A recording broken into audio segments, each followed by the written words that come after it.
Hello there, my name's Carl Kochar. I'm a partner technical architect working in the UK within Microsoft. And this 40-minute presentation is intended to identify the main causes of unhealthy meetings in Skype for Business Online and Teams and how to start to counter them. Today's session is going to focus on Office 365 hosted meetings, but some of the general points I'll make today are probably also relevant to an on-premise deployment. We probably won't have time to drill down to the full details of every technology component today, but please take some time out to do some further reading if this is an area that's of interest to you.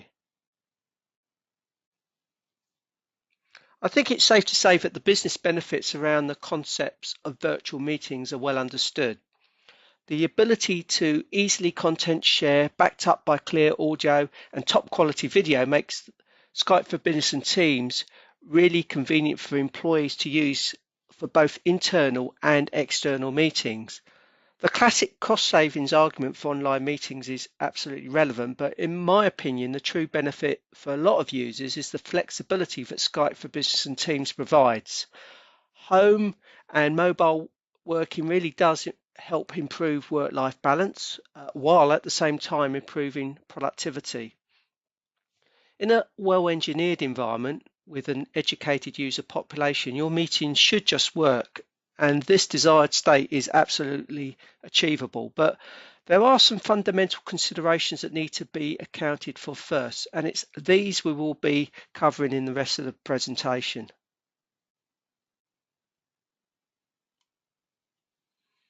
However, I think it's fair to say that all of us at some point have had a poor experience during a conference call, and I think this slide captures a lot of the common complaints really well, because as well as technical issues, sometimes poor meeting experiences also result from a lack of proper meeting etiquette. For example, we've all heard other attendees pounding their keyboard in the background, and training users on when to use the mute button can be really helpful. Also, most of the time, the problem doesn't actually lie with the core platform, whether that's Skype for Business or Teams. I think it's fair to say that the root cause will most often be due to the underlying network or peripherals used for the meeting, and it's these technical or best practice considerations we're going to focus on during the rest of this presentation. So let's go through the agenda. We're going to start off by discussing the network. This is normally the root cause, as I've said, of poor experiences associated with any type of online meeting. And because we now live in a fully mobile world, we can't control every aspect of the network, and sometimes we are going to need to resort to user education, which will take us on to talking about audio conferencing. If the network's really poor and for whatever reason can't be fixed, then the use of audio conferencing may be the only option for some of our attendees. As part of the healthy meeting strategy, we also need to consider clients and peripherals. Even if we've got a solid network, if our meeting attendees are using old clients and machines or low quality headsets, then the users may still experience poor quality. A requirement for a subset of our enterprise customers is that legacy video equipment still needs to integrate with their meetings. Also, Microsoft expects a large number of its customers to migrate from Skype for Business to Teams in the future. In both these cases, we need to have a good understanding of the interop considerations. Also, unfortunately, in the real world, even in a well-designed system, there are going to be issues reported. So at the end of today's discussion, we will also take a quick look at the available troubleshooting tools. And to finish off, I'll summarize.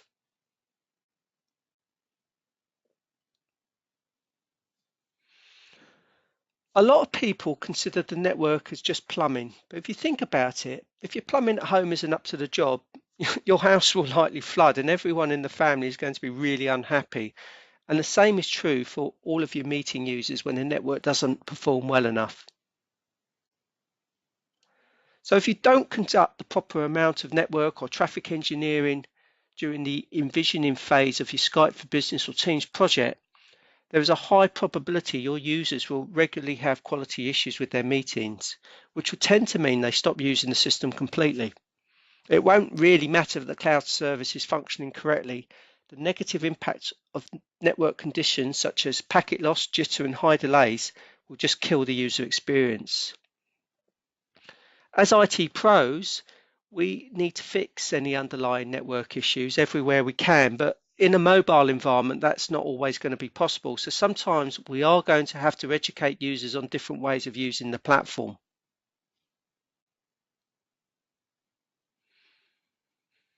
But let's start off by taking a high-level look at the call flows associated with any meeting hosted in Office 365. A meeting can be defined as either a scheduled event or a point-to-point call that's been escalated to 3 or more people. In our simple example on the slide, we can see that all of the meeting signaling and media will traverse the customer's domain and also one or more external networks that we loosely call the internet. So as well as the challenges presented by engineering our own network for collaborative meetings, we also need to consider the impact of the internet, which is definitely not under our control. One of the things that we'll look at a bit later is how we can mitigate the internet's contribution towards poor quality meetings.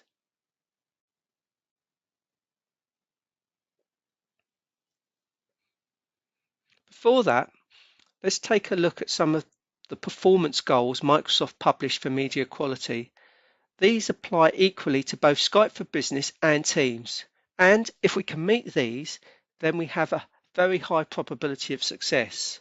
I'm going to assume that everyone is familiar with what each of these are, but if you're new to cloud, you'll see that we provide latency, packet loss, and jitter guidance for client to Microsoft Edge and customer edge to Microsoft Edge. Now, this is really useful information as it allows us to differentiate the quality requirements for Skype for Business and Teams media within our network, but also across the internet. And these figures complement the methodology we should use for our network assessments.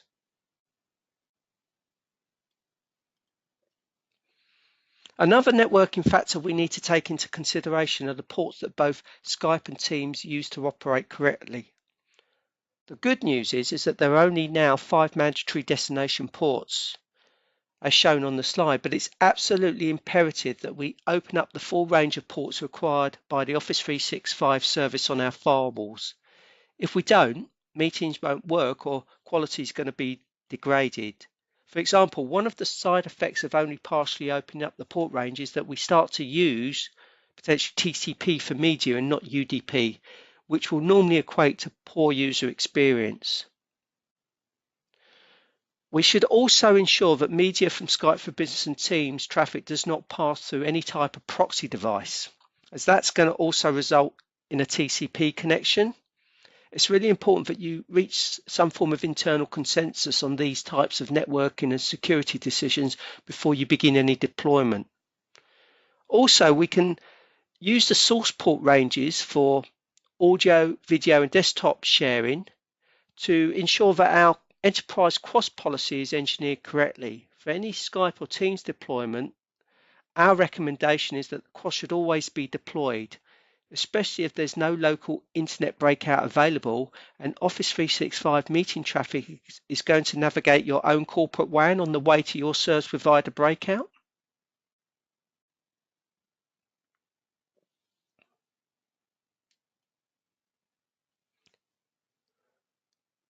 From a Microsoft perspective, a correctly executed network assessment is mandatory for a Skype or Teams project. Our best practice advice is that you shouldn't just carry out an assessment once as part of an envisioning stage. In fact, assessments should ideally be carried out periodically during the lifetime of the Office 365 service, or at the very least after any significant network change. Your assessment should also cover every corporate site where users will be using either Skype or Teams for their meetings. As a minimum, you can use our free Microsoft tool to deliver your network assessments, or if you've got a complex or large environment, we do have a number of ecosystem partners who've also developed more advanced tools in this space. 2 of our certified network partners are IR Prognosis and Nectar. Every time we perform an assessment, we're actually looking to isolate any network issues that affect our enterprise network, but also the intervening public network between our customer edge and the Microsoft edge. This will obviously determine if we can do the necessary remedial work ourselves or whether we need to talk to our internet service provider. The underlying performance metrics we use that determine the success or failure of the tool are those we discussed a couple of slides ago.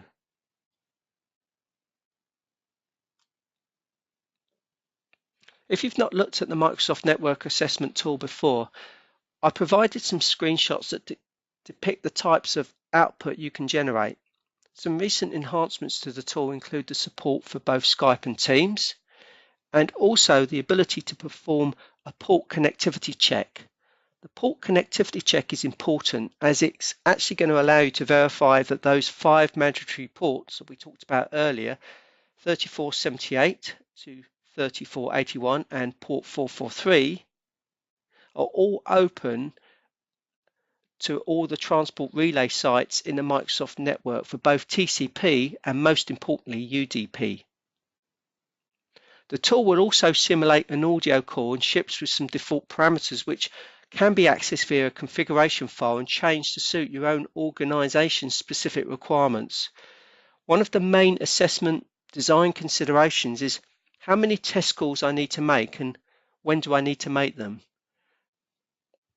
This can obviously wildly vary based upon the business your organization's in, but the best practice is to try and account for peak periods to ensure the network and ISP breakouts are sized correctly. After analysis, your assessment will provide pass or fail results to make it relatively easy to determine if a site meets the published quality metrics. But one point I'll make is that the tool is manual in nature. So if you do have a lot of sites that need automation, that's when it may be worth considering one of the ecosystem partners that I mentioned previously.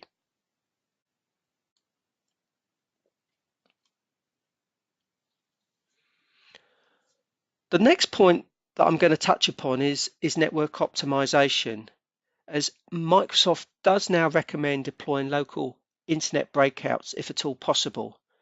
Historically, a lot of customers have centralized their ISP breakout for security and also cost reasons. However, if the corporate strategy is to adopt and utilize cloud services, in our case Skype and Teams, then the positioning of the internet breakout locations may need to be reconsidered. I'm certain that you already know that the Microsoft network is one of the largest in the world with a huge number of data centers and POPs. It's been engineered to transport media with the minimum of delays and hopefully zero packet loss. The design rule of thumb is to get Teams and Skype for Business traffic onto the Microsoft network as early as possible. So in other words, let our network carry the traffic and not yours. Also, because we've invested in as many peering relationships as possible with ISPs to reduce the hop count from the customer edge to our Microsoft edge, as I've already mentioned, we do recommend, if it's at all possible, that customers deploy local breakout, as I've mentioned. This actually avoids the use of the corporate RAN and can reduce the incurred latency and potential packet loss.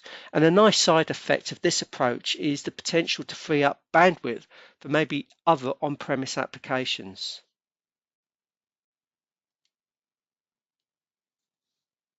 So as I've mentioned, given the numerous ISP peering relationships Microsoft has, it's highly likely that your ISP will have a direct interconnect between their BGP domain and ours. If you visualize this in terms of the internet, then in reality, your Skype for Business and Teams traffic is only traversing a single provider's router infrastructure. So in reality, your meeting traffic is not going over the global internet as most people would imagine. This means that if your network assessment picks up issues between your edge and ours, then it should be possible for the ISP to make changes in their network to, say, decrease their latency or maybe to reduce packet loss.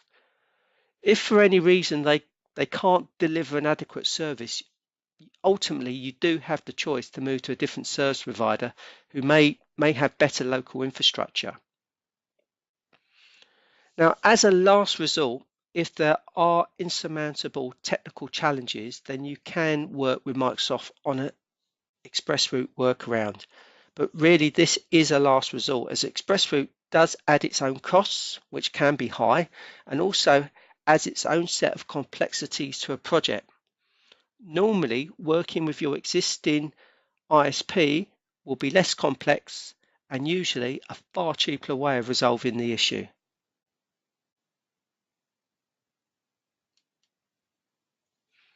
If you want to have a quick look at a way to check how many hops away you are from the closest entry point into the Microsoft network, then you can use good old traceroute to do this. The fully qualified domain name you should use is on the slide, and this is the global DNS name for our transport relay services. If your results start to return a large number of hops or more than one service provider domain name, then maybe it's time to start looking at conducting a network assessment.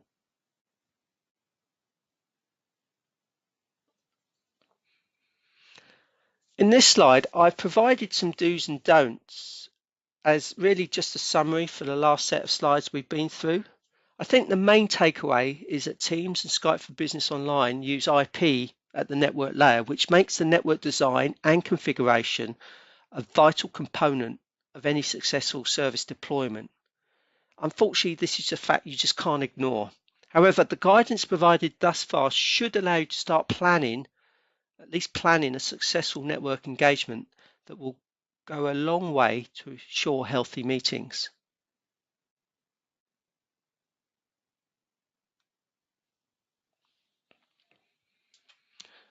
With the rise of home broadband and consumer technology, most people are much more network savvy than they were, say, 10 years ago. So make sure that you don't overlook user communication and education as an IT strategy for having healthy meetings. Ensure that if there are known quality issues, that your user base is aware of them, and that if a switch network is available, for example, staff know that it's better to use a wired Ethernet connection rather than a shared wireless one. If you can be at all proactive, be proactive, but unfortunately there's always going to be a but. Sometimes users will be roaming outside the company or external attendees will join and they'll connect via a poor network which is local to them, and it's going to impact the quality of the entire meeting. So what can we do about this? The pragmatic answer is to really look at audio conferencing as an option for your users.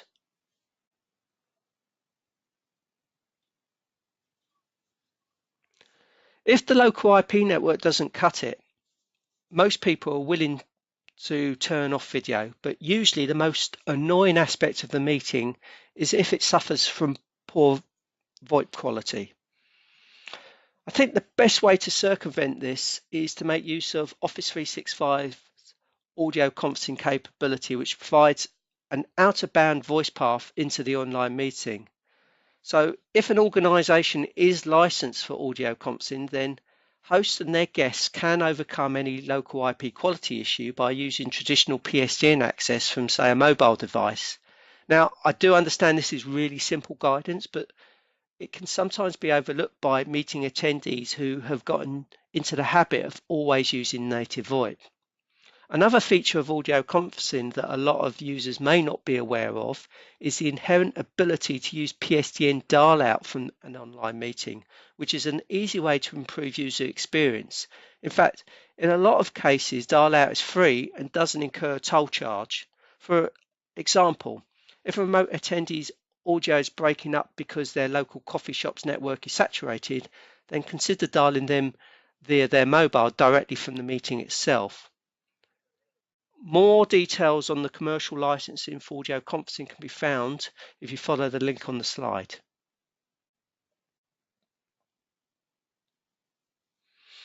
Both Skype for Business and Teams allow you to create an Outlook meeting invite that contains the PSTN conference access details. If you know that your customer attendees are calling from an organization where the network connectivity is poor and will result in a poor meeting experience, educate your users to ask their attendees maybe to join via PSTN. As well as advertising toll numbers, you can use communications credits to optionally provide a toll-free service for external meeting participants if that's something that you'd like to offer your customers. Also, make sure all the users are aware of the Skype meeting options that can be configured in the client itself. For example, as a mobile worker, if I know that I'm going to be out of the office for a few days, then I can pre-configure my preferred dial-back number in the client. Then when I'm on the road and I join my Skype for Business meetings, the system will now automatically call my mobile. Then when I return to the office, I can simply switch back my preference to VoIP. Sometimes it also makes sense to be given a choice. So I can configure the service so I'm prompted and asked if I want to use VoIP or dial-back each time I access a meeting. As I mentioned, you can also add meeting attendees using dial-out directly from the Skype for Business and Teams client. It does make sense to ensure you fully understand the terms of your Microsoft licensing to take 100% advantage of any free dial-out that you're entitled to. Free dial-out does vary based on where in the world you're located, but a little research could mean that you can actively promote this capability if it helps you work around any perceived meeting quality issues.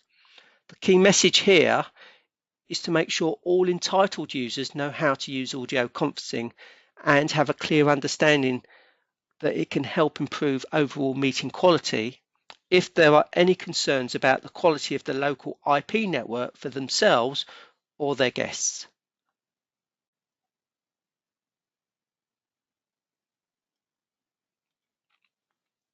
After the network, the other major contributor towards a poor meeting experience is very often the attendee's device and headsets.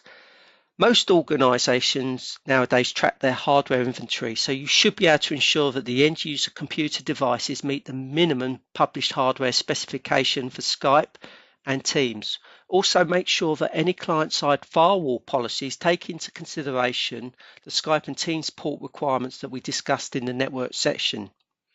If most of the users connect to Office 365 over wireless, you should ensure that there's a process to update Wi-Fi drivers, as old drivers have been found to cause problems in the past. Another key consideration for soft client use is the correct choice of headset. A large number of headset vendors have spent time and effort tuning their equipment to achieve the best voice quality with Skype for Business and Teams. The rule of thumb here is that any headset certified for Skype for Business is compatible with Teams, and make sure users have access to certified headsets and possibly consider using different types of headsets for different types of user profiles. I've referenced a great blog written by a colleague on the slide that discusses mapping headsets to different types of personas.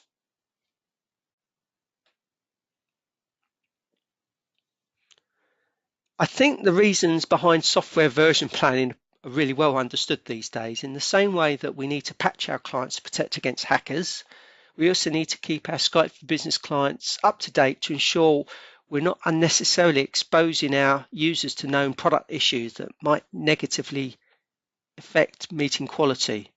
For any modern day cloud-based deployment that's adding new capabilities all the time, it's just best practice to ensure that clients are running the latest mainstream version of code.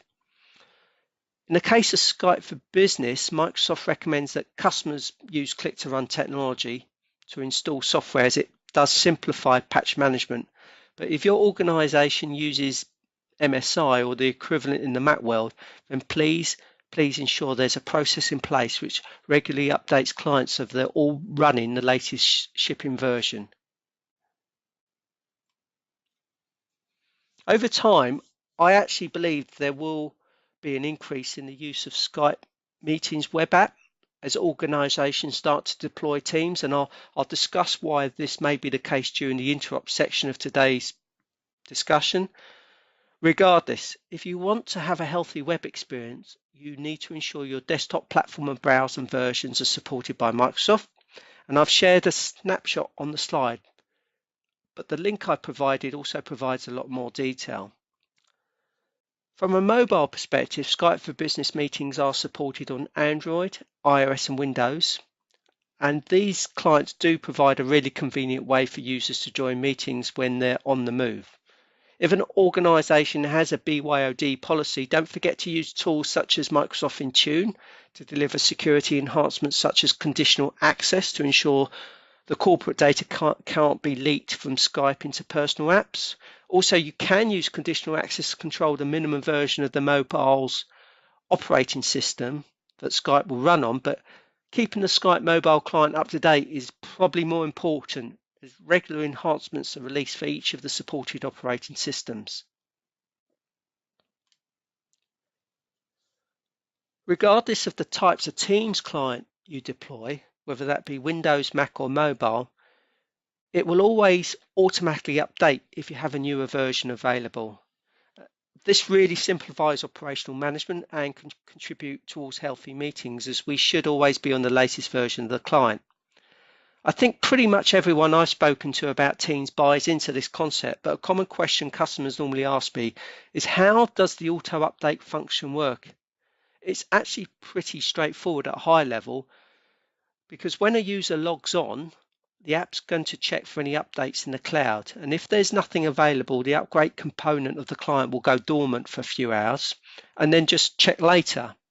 And then when any updates are found, they're downloaded in the background but aren't actually installed until the user hasn't used the app for a while. And I think the current period is 25, but that may change or is subject to change. Teams, if you weren't aware, supports a plug-in browser experience for Edge and Chrome. Chrome currently provides plug-in audio support, while Edge does provide both video and audio for meeting participation.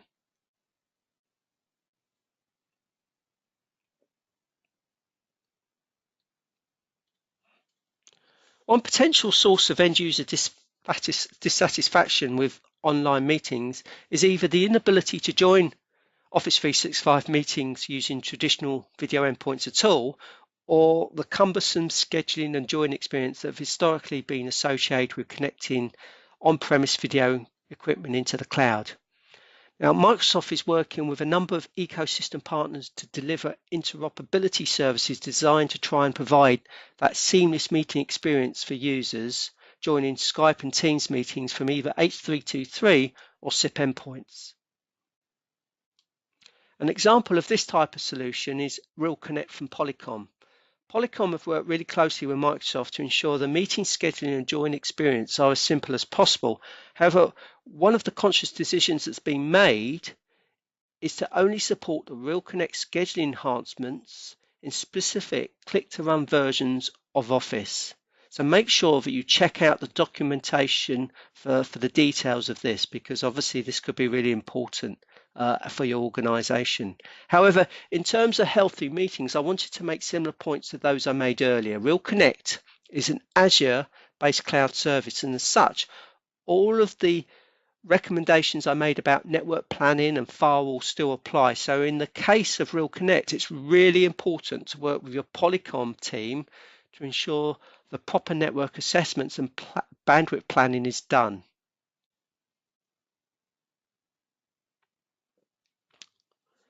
Also, as you most likely may well be aware, Teams will also support video interop sometime in the future. And in fact, we've publicly announced a number of ecosystem partner relationships with conferencing vendors. The only point I'll make on this slide is, again, sorry to sound like a stuck record, whoever you choose to use, please make sure you follow their network configuration advice and conduct the proper network assessments.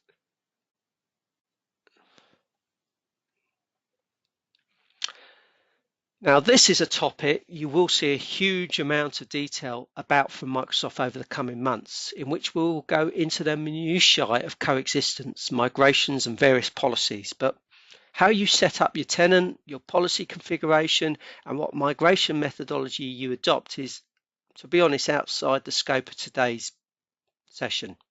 However, I did want to call out some points to think about with respect to healthy meetings, as both Skype for Business and Microsoft Teams clients will need to coexist for the foreseeable future. This is because each client uses a different architecture. The first fact to understand is that when it comes to online meetings, the clients do not interoperate. You cannot join a Teams meeting using a Skype for Business client, and you can't join a Skype for Business meeting using a Teams client. This means it's really likely your users are going to require access to both of these clients as a matter of course, even if you use 100% Skype or 100% Teams internally. You'll probably get both Teams or Skype invites from people outside of your organization. For example, if your organization has deployed Teams and has no Skype users, then let's face it, very likely they'll still need to have at very least a Skype Meetings app deployed to account for externally received Skype for Business invites. Although, as we've seen, the network ports and performance metrics are the same for both clients, so in terms of meeting quality from a networking perspective, we're still in good shape. I've added the next couple of slides to make sure everyone is really clear about this. If I use Skype for Business and I receive an external meeting Teams invite from one of my customers, I need to join that meeting using a Teams client. So the user will join via Teams client, and as long as I've got the Teams client installed, the join experience is pretty seamless. And vice versa, if a Teams user joins a Skype meeting, they will need to attend using a Skype for Business client. And again, as long as the Skype for Business client is available, whatever shape or form that client takes, then the join experience is relatively seamless.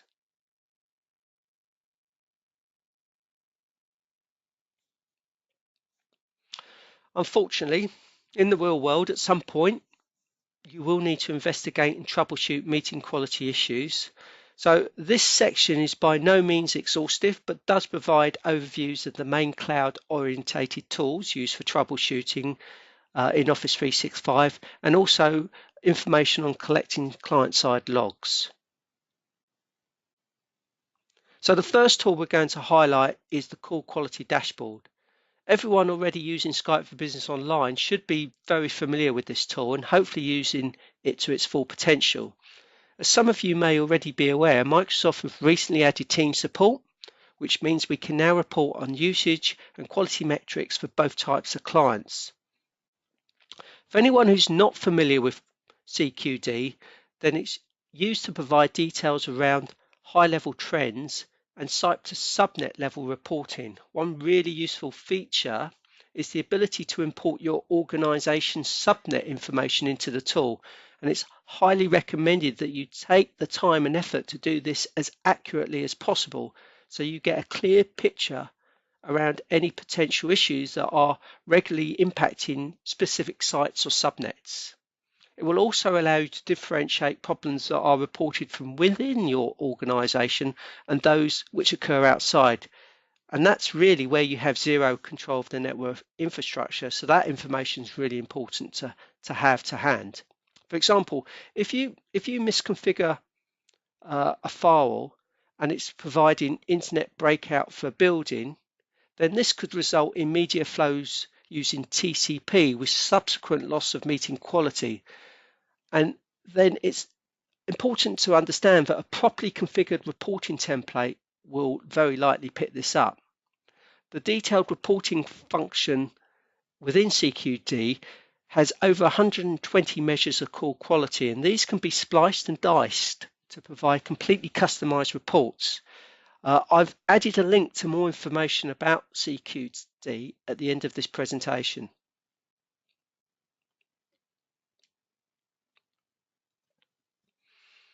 As you can see from the slide, Call Analytics now also supports Microsoft Teams, whereas CQD is an advanced reporting tool used to look at the big picture events inside the system.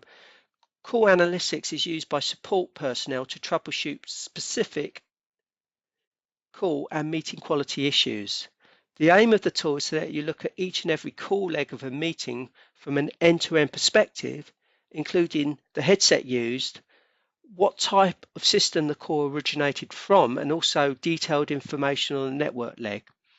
The systems will evaluate the call's performance metrics to basically identify if the call was good or bad. Call Analytics keeps 30 days of data, and the reported data should be available to the help desk within 15 minutes, although in my own personal experience, it's been far quicker than this. Microsoft's thinking behind only keeping 30 days of logs in Call Analytics is that it's highly unlikely a user is going to report an issue with a meeting that happened over a month ago. Like CQD, Call Analytics supports the uploading of subnet information, so please do this. And I've put a link at the end of this presentation that does point to more information on Call Analytics. For some types of problems, you may need to resort to client logs. So in this slide, I provided the path that points to where Skype for Business logs reside. As I'm certain everyone knows, you can use Snooper to review these, or alternatively, if you do have a partner or PFE relationship, you'll simply pass those to a support rep upon request. The two main methods to collect client logs for Microsoft Teams are that you can obtain generic debug logs from the Windows taskbar and media stack logs, which will be requested by support. These can be recovered from the location shown on the slide.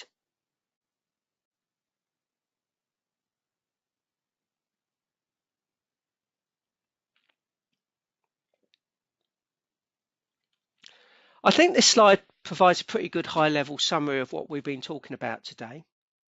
If you think about meeting experience as being a pie, then although you may be using Skype for Business or Teams as a cloud service, there's still a lot of work for an IT pro to do to ensure that users experience high-quality issues.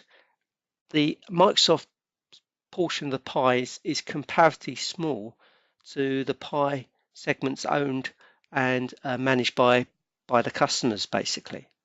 I think over the years that most organizations have learned how to run real-time media over their internal networks, but hopefully this presentation has provided some useful guidance around how to approach the internet problem, especially if you take the scale and the coverage of Microsoft's global network into account.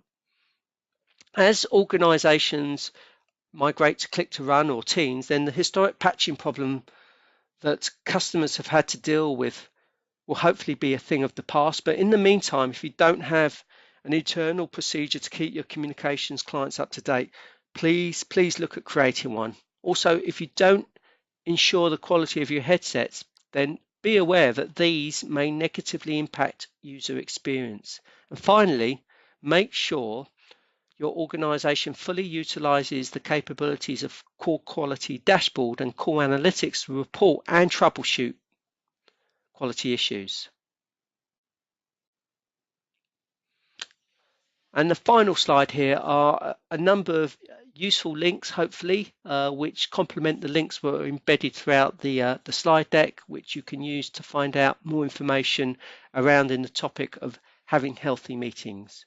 So with that, I'd like to end and say thank you for listening to the presentation, and have a good one. Cheers.